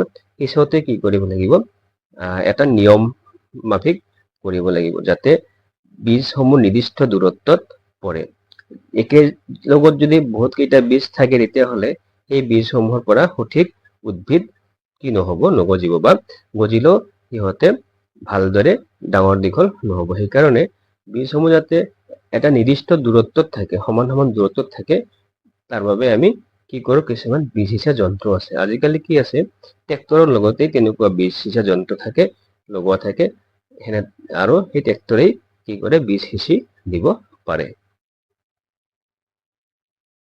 বনবাত নিৰোৱা মানে কি খেতি পথাৰত মূল শস্যৰ লগতে আপোনা আপুনিকৈ গজি উঠা অলাগতিয়াল উদ্ভিদবোৰক অপতৃণ বা বনবাত বোলে এই বনবাতবোৰ উঘালি বা কাটি পেলোৱা প্ৰক্ৰিয়াটোক বনবাত নিৰোৱা বোলে অপতৃণবোৰে পানী সাৰ সূৰ্যৰ পোহৰ আৰু ঠাইৰ বাবে মূল শস্যৰ লগত প্ৰতিযোগিতা কৰি শস্যৰ বৃদ্ধিত বাধা জন্মায় সেয়েহে খেতিডৰাত মাজে মাজে নিৰাই থকাটো অতি প্ৰয়োজন খতিয়নিৰ সহায়ত বা ৰাসায়নিক অপতৃণনাশক ছটিয়াই এই কাম কৰা হয় যে আমি শস্যডৰা কেনেদৰে নিৰোৱাৰ ব্যৱস্থা কৰোঁ তাত থকা শস্যত থকা যি অলাগতিয়াল ঘাঁহ বন আছে সেইবোৰ আমি উভালি পেলাওঁ বা কাটি পেলাওঁ বা তাত আমি কীটনাশক বা কি অপতৃণনাশক ছটিয়াই সেইবোৰ আমি তাৰ পৰা নাইকিয়া কৰোঁ তাৰপাছত আছে মাৰণা মাৰা মানে কি পুৰঠ হোৱা শস্য চপোৱাৰ পিছত শস্যৰ গছ বা ঠাৰিৰ পৰা গুটি বা বীজবোৰ পৃথক কৰা প্ৰক্ৰিয়াটোকে মাৰণা মৰা বোলে সাধাৰণতে চপোৱা শস্যবোৰ ৰ'দত শুকুৱাই লৈ গৰু ম'হৰ সহায়ত গছকি বা সৰু খেতিয়কসকলে ডাঙৰ সঁজুলিত কোবাই বা কাম কৰে কোবাই এই কাম কৰে। আজিকালি ডাঙৰ পথাৰত থ্ৰেচাৰ বা কম্বাইন নামৰ যন্ত্ৰৰ সহায়ত ই অতি সহজে আৰু সোনকালে মৰণা মৰা হয়। মৰণা মৰা মানে কি, আমি শস্য যেতিয়া নেকি পুৰঠ হ'ব, পকিব খেতিত, তেতিয়া আমি তাক কাটো। কাটি আনি কাটি অনাৰ পাছত কি কৰোঁ, শস্যৰ ঠাৰিৰ পৰা শস্যৰ গুটিসমূহ পৃথক কৰোঁ। আৰু এই পৃথক কৰা প্ৰক্ৰিয়াটোক কি বুলি কয়, মৰণা মৰা বুলি কয়। আজিকালি মৰণা মৰাৰ নতুন নতুন কি ওলাইছে, যন্ত্ৰ ওলাইছে। তদুপৰি এটা কি ওলাইছে, কম্বাইন নামৰ যন্ত্ৰ ওলাইছে, যাৰ সহায়ত নেকি খেতিতেই শস্য চপোৱাও হয়, লগে লগে মৰণা মৰাও হয়। কেৱল মৰণা মৰা মানে কি তোমালোকে বুজি পালা এতিয়া, যে শস্য ঠাৰিৰ পৰা শস্যসমূহ গুচোৱা বা পৃথক কৰা যিটো প্ৰক্ৰিয়া, তাকে মৰণা মৰা বুলি কয়। সৰু সৰু কৃষকে কি কৰিছিল, আগতে গৰুৰে বা জীৱ জন্তুৰে গছকি এই প্ৰক্ৰিয়াটো কৰিছিল। আজিকালি কিন্তু ট্ৰেক্টৰ ওলাইছে বা তেনেধৰণৰ মেচিন ওলাইছে, যাৰ দ্বাৰা এই মৰণা মৰা কাম অতি সহজ হৈ পৰিছে। 5 নম্বৰ, জৈৱিক সাৰৰ লগত ৰাসায়নিক সাৰৰ প্ৰভেদ কি? জৈৱিক সাৰৰ লগত ৰাসায়নিক সাৰৰ পাৰ্থক্য কি? উত্তৰ, ৰাসায়নিক সাৰ ই হৈছে অজৈৱিক লৱণ, যাক কাৰখানাত প্ৰস্তুত কৰা হয়। ৰাসায়নিক সাৰে মাটিত কোনো ধৰণৰ হিউমাছ যোগদান ধৰিব নোৱাৰে। আনহাতে জৈৱিক সাৰ ই হৈছে এবিধ প্ৰাকৃতিক দ্ৰব্য, গোবৰ, উদ্ভিদৰ অৱশিষ্ট আদি পচি সৃষ্টি হোৱা, যাক পথাৰত প্ৰস্তুত কৰিব পাৰি। জৈৱিক সাৰে মাটিত প্ৰচুৰ পৰিমাণে হিউমাছৰ যোগান ধৰে আৰু মাটিৰ গুণাগুণ বৃদ্ধি কৰে। এইটো হ'ল পাৰ্থক্য। প্ৰভেদ মানে কি, পাৰ্থক্য। জৈৱিক সাৰ আৰু ৰাসায়নিক সাৰৰ মাজত তোমাৰ পাৰ্থক্য ক'ব দিছে। ৰাসায়নিক সাৰ হৈছে কি, ইয়াক কাৰখানাত প্ৰস্তুত কৰিব লাগে, ই মাটিৰ হিউমাছ যোগান ধৰিব নোৱাৰে। কিন্তু জৈৱিক সাৰে কি কৰে, ই প্ৰাকৃতিকভাৱে প্ৰস্তুত কৰিব পাৰি। ই মাটিত প্ৰচুৰ পৰিমাণে হিউমাছৰ যোগান ধৰিব পাৰে আৰু মাটিৰ গুণাগুণ বৃদ্ধি কৰে। কিন্তু ৰাসায়নিক সাৰে এটা সময়ত কি হয়, মাটিৰ গুণ নষ্ট কৰি পেলাই। যদি আমি একেৰাহে বহু বছৰ ধৰি এডৰা মাটিত ৰাসায়নিক সাৰ প্ৰয়োগ কৰি থাকোঁ, তেতিয়াহ'লে এটা সময়ত সেই মাটিডৰাৰ গুণাগুণ নষ্ট হৈ যায়। কিন্তু জৈৱিক সাৰৰ ব্যৱহাৰ কৰিলে মাটিৰ গুণাগুণ নষ্ট নহয়, বৃদ্ধিহে হয়। পাৰ্থক্য তোমালোকে চাবা, পৰীক্ষাত আহে। 6 নম্বৰ, জলসিঞ্চন কি? পানী সংৰক্ষণ কৰা জলসিঞ্চনৰ দুটা পদ্ধতি বৰ্ণনা কৰা। উত্তৰ, নিৰ্দিষ্ট সময়ৰ মূৰে মূৰে শস্যৰ পথাৰত প্ৰয়োজন অনুসৰি পানী যোগান ধৰাৰ ব্যৱস্থাকেই জলসিঞ্চন বোলে। তাৰমানে কি, নিৰ্দিষ্ট সময়ৰ মূৰে মূৰে যেতিয়াই প্ৰয়োজন হয় শস্যত আমি পানী দিব লাগে, আৰু এই পানী দিয়া যিটো পদ্ধতি, তাকেই কি বুলি কয়, জলসিঞ্চন বুলি কয়। পানী সংৰক্ষণ কৰা দুটা আধুনিক পদ্ধতি হ'ল চিপচিপিয়া ব্যৱস্থা, স্প্ৰিংকলাৰ চিষ্টেম। এই ব্যৱস্থাত পাম্পৰ সহায়ত পানী জোৰেৰে পাইপেৰে পঠোৱা হয় আৰু ঘূৰ্ণীয়মান নজেলৰ জৰিয়তে বৰষুণৰ দৰে শস্যৰ ওপৰত পানী ছটিয়াই দিয়া হয়। তাৰপাছত 2 নম্বৰ হ'ল টোপাল পৰা ব্যৱস্থা, যাক ড্ৰিপ চিষ্টেম বুলি কয় ইংৰাজীত। এই ব্যৱস্থাত পানী নিচেই লাহে লাহে টোপাল টোপালকৈ উদ্ভিদৰ গুৰিত পেলোৱা হয়, ফলত পানীৰ একেবাৰে অপচয় নহয়। ইয়াক কি বুলি কয়, ড্ৰিপ চিষ্টেম বুলি কয়। এই দুটা হ'ল পানী সংৰক্ষণৰ পদ্ধতি, তোমালোকে মনত ৰাখিবা।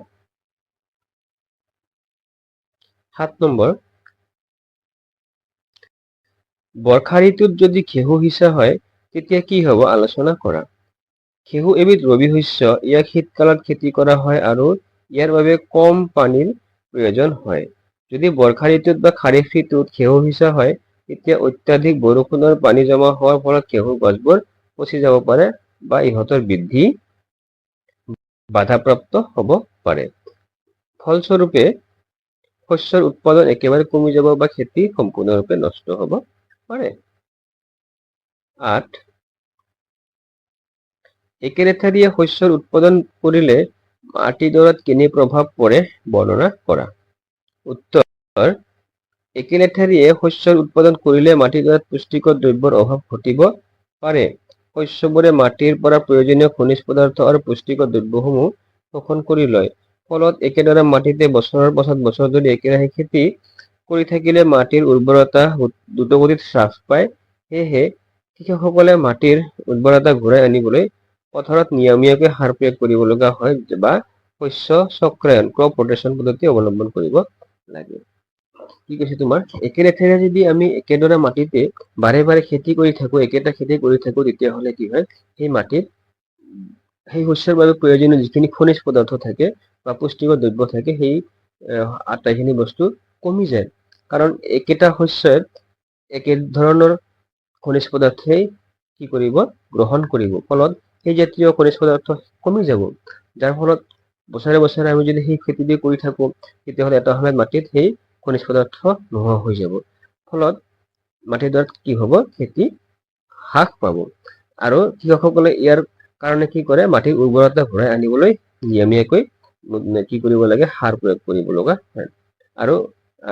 আৰু এটা কি কৰিব লগা হয়, শস্য চক্ৰায়ন কৰে, ক্ৰপ ৰটেশ্যন। শস্য চক্ৰায়ন মানে কি তোমাৰ ক্ৰপ ৰটেশ্যন। তাৰমানে যদি এবছৰ আমি ধানৰ খেতি কৰিছো, তাৰ পিছৰ বছৰ বেলেগ কিবা ঘেঁহুৰ খেতি বা মৰাপাটৰ খেতি, এনেদৰে শস্যডৰা মাটিডৰাত যদি আমি বেলেগ বেলেগ ভিন ভিন শস্যৰ খেতি কৰো, তেতিয়াহ'লে মাটিৰ যি গুণাগুণ সি নষ্ট নহয়। কুৱেশ্যন 9, অপতৃণ কি, সিহঁতে কেনেকৈ নিয়ন্ত্ৰণ কৰিব পাৰি? উত্তৰ, খেতিৰ পথাৰত মূল শস্যৰ সৈতে আপোনা আপুনিকৈ গজি উঠা অলাগতীয়াল উদ্ভিদবোৰকে অপতৃণ বুলি কোৱা হয়। অপতৃণ বা ইংৰাজীত কি বুলি কয়, উইডছ বুলি কয়। অপতৃণ নিয়ন্ত্ৰণ কৰাৰ প্ৰধান উপায়সমূহ হ'ল মাটি চহোৱা। বীজ সিঁচাৰ আগতে মাটি চহাই ল'লে অপতৃণবোৰ উভালি যায় আৰু শুকাই মৰি মাটিত মিহলি হৈ পৰে। 2, হাতেৰে নিৰৱা। খেতিৰ মাজৰ পৰা অপতৃণবোৰ হাতেৰে উভালি বা খটিয়নিৰ কৰৰ সহায়ত কাটি পেলাই আঁতৰাব পাৰি। 3, অপতৃণনাশকৰ ব্যৱহাৰ। পথাৰত 2,4-ডিৰ দৰে ৰাসায়নিক অপতৃণনাশক বা উইডিচাইড ছটিয়াই অপতৃণ ধ্বংস কৰিব পাৰি। ই মূল শস্যৰ কোনো ক্ষতি নকৰে। অপতৃণনাশক মানে এবিধ ঔষধ, যি ঔষধে তোমাৰ অন্যান্য উদ্ভিদৰ গছসমূহ মাৰি পেলায়। প্ৰকৃত শস্য ই কোনো ক্ষতি নকৰে, বাকী অন্যান্য উদ্ভিদসমূহ কি কৰে, নষ্ট কৰি দিয়ে। ইয়াকে অপতৃণনাশক বুলি কয়। প্ৰথমতে 5 নম্বৰটো আহিব। 5 নম্বৰটো মানে কি, মাটি চহোৱা। তাৰপাছত পথাৰত হাল বোৱা। মাটি চহোৱাৰ কি কাৰ্যৰ দ্বাৰা মাটি চহোৱা হয়? হাল বোৱাই পেলাই এই কাম কৰা হয়। হাল বোৱাৰ পাছত কি কৰিব লাগিব? বীজ সিঁচা বা ৰোৱা। আৰু বীজ ৰোৱা বা সিঁচাৰ পাছত কি তাতে সাৰ প্ৰয়োগ কৰিব লাগিব। সাৰ প্ৰয়োগৰ আহাচোন এতিয়া আমি এই পাঠটোৰ পৰা অন্যান্য কিছুমান অতিৰিক্ত প্ৰশ্ন চাওঁ। যেনে কিছুমান হ'ল বহু বিকল্পী প্ৰশ্ন, যাক নেকি MCQ টাইপ কুৱেশ্যন বুলি কোৱা হয়। আহাচোন চাওঁ আমি। ক, 1, খাৰিফ শস্য কোনটো ঋতুত খেতি কৰা হয়? উত্তৰ, ইয়াতে 4টা আছে, তাৰে এটা শুদ্ধ হ'ব। শীত ঋতুত, বৰ্ষা ঋতুত, বসন্ত ঋতুত, শৰৎ ঋতুত। কি হ'ব? উত্তৰ হ'ব তোমাৰ বৰ্ষা ঋতুত। খাৰিফ শস্য কৰা হয় তোমাৰ বৰ্ষা কাল ঋতুত কৰা হয়। ঠিক আছে, এই ধৰণৰ প্ৰশ্ন কিন্তু তোমালোকৰ আহিব। আজিকালি মেট্ৰিকতো এই ধৰণৰ প্ৰশ্ন আহে 50 নম্বৰৰ। 2 নম্বৰ, তলৰ কোনটো উদ্ভিদক ৰবি শস্য হিচাপে ধৰা হয়? ধান, গম ধান, সৰিয়হ, মৰাপাট। কি হ'ব? সৰিয়হ। সৰিয়হক কি বুলি কোৱা হয়? ৰবি শস্য বুলি ধৰা হয়। 3 নম্বৰ, মাটি চহাবলৈ ব্যৱহাৰ কৰা পৰম্পৰাগত সঁজুলিটোৰ নাম কি? উত্তৰ কি হ'ব? নাঙল। 4 নম্বৰ, শস্য চপোৱাৰ পাছত গুটিবোৰ ঠাৰিৰ পৰা পৃথক কৰা কাৰ্যক কি বুলি কোৱা হয়? নিৰৱা, মাটি চহোৱা, জলসিঞ্চন বা মৰণা মৰা। কি বুলি কোৱা হয়? মৰণা মৰা বুলি কোৱা হয়। তোমালোকে চাবা, পৰীক্ষাত কিন্তু এই ধৰণৰ প্ৰশ্ন আজিকালি বহুত আহে। 5, শস্যৰ বীজবোৰ বেছিকৈ জমা কৰি ৰাখিবলৈ ব্যৱহাৰ কৰা ডাঙৰ ভঁৰাল বা পাত্ৰক কি বোলে? উত্তৰ, চাইলো বা ভঁৰাল। 6 প্ৰশ্নৰ উত্তৰ, শস্য কাক বোলে বা ক্ৰপ কাক বোলে? উত্তৰ হ'ব, যেতিয়া একেবিধ উদ্ভিদক এখন বিশাল পথাৰত অধিক পৰিমাণে উৎপাদনৰ বাবে খেতি কৰা হয়, তাক শস্য বোলে। উদাহৰণস্বৰূপে ধানৰ শস্য মানে পথাৰখন কেৱল ধান গছৰে খেতি কৰা বুজায়। 2 নম্বৰ, পশুপালন বা এনিমেল হাজবেণ্ডাৰী কি? ঘৰত বা পামত পোহনীয়া জন্তুবোৰক উপযুক্ত খাদ্য, বাসস্থান আৰু যতন লৈ ডাঙৰ দীঘল কৰা প্ৰক্ৰিয়াটোক পশুপালন বোলে। ইয়াৰ জৰিয়তে গাখীৰ, মাংস, কণী আদি আহৰণ কৰা হয়। শস্য চক্ৰায়ন। শস্য চক্ৰায়ন কাক বোলে? একেদৰে মাটিতে বছৰৰ পাছত বছৰ ধৰি একেবিধ খেতি নকৰি বেলেগ বেলেগ শস্যৰ খেতি এটাৰ পাছত আনটোকৈ কৰা প্ৰক্ৰিয়াকে শস্য চক্ৰায়ন বোলে। ইয়াৰ ফলত মাটিৰ উৰ্বৰতা আৰু নাইট্ৰজেনৰ পৰিমাণ অটুট থাকে। 4 হিউমাছ কি? মাটিত থকা মৃত উদ্ভিদ আৰু প্ৰাণীৰ অৱশিষ্টসমূহ অণুজীৱৰ দ্বাৰা পচি সৃষ্টি হোৱা কলা ৰঙৰ জৈৱিক পদাৰ্থবোৰকে হিউমাছ বোলে। হিউমাছে মাটিৰ গুণাগুণ আৰু উৰ্বৰতা যথেষ্ট পৰিমাণে বৃদ্ধি কৰে। 5 বীজ সিঁচাৰ আগতে মাটিডৰা কিয় ঢিলা কৰা প্ৰয়োজন হয়? উত্তৰ, মাটি ঢিলা কৰিলে উদ্ভিদৰ শিপা সহজে তললৈ সোমাই যাব পাৰে আৰু শিপাই সহজে উশাহ ল'ব পাৰে। তদুপৰি ঢিলা মাটিত কেঁচু আৰু উপকাৰী অণুজীৱৰ বৃদ্ধি সহজে হয়, যিয়ে মাটিডৰা অধিক উৰ্বৰ কৰি তোলে। তো এইখিনিয়ে হ'ল পাঠটোৰ মূল প্ৰশ্ন আৰু অতিৰিক্ত প্ৰশ্ন। তোমালোকে এই আটাইখিনি প্ৰশ্ন ভালদৰে চাবা আৰু পৰীক্ষাৰ বাবে সাজু হ'বা। ঠিক আছে? এতিয়া পাঠটো তোমালোকক কেনে লাগিল, ভিডিঅ'টো কেনে লাগিল তোমালোকে কমেণ্ট কৰি জনাবা। আৰু যদি কিবা জানিব লগা আছে মোক কমেণ্টত লিখিবা কি জানিব লগা আছে। তাৰ পাছত যদি ভিডিঅ'টো ভাল লাগিছে লাইক কৰিবা, শ্বেয়াৰ কৰিবা। আৰু যদি মোৰ চেনেলত নতুনকৈ আহিছা তেতিয়াহ'লে চেনেলটো ছাবস্ক্ৰাইব কৰি দিবা, কিয়নো মই তোমালোকৰ বাবে এই ধৰণৰ আৰু অন্যান্য চেপ্টাৰসমূহৰ ভিডিঅ'সমূহ লৈ আহিম। পুনৰ অন্য এটা ভিডিঅ'ত লগ পোৱাৰ প্ৰতিশ্ৰুতিৰে আজিলৈ সকলোকে বাই বাই।